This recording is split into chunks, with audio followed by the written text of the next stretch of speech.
Luis Manzano, napagtripan ng asawang si Jessie Mendiola Manzano. Netizens natawa. Napatawa at napagtripan ni Jessie Mendiola ang kanyang asawang si Luis Manzano matapos niya itong biruin kaugnay sa hugis ng kanyang muka. Sa isang video na ibinahagi ni Luis, makikitang biniro ni Jessie si Luis gamit ang isang berdeng mangga.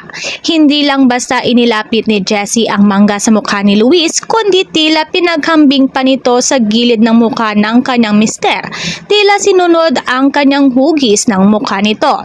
Hindi naman bago ang mga ganitong biro para kay Luis na kadalasang binabanggit o ibinabahagi mismo ang mga memes na nagpapakita ng pagkakawangis ng hugis ng kanyang mukha sa isang mangga. Inortehan pa? Dinrawingan mo pa? Love, side ka ng konti. Side. Ayoko. Ayan.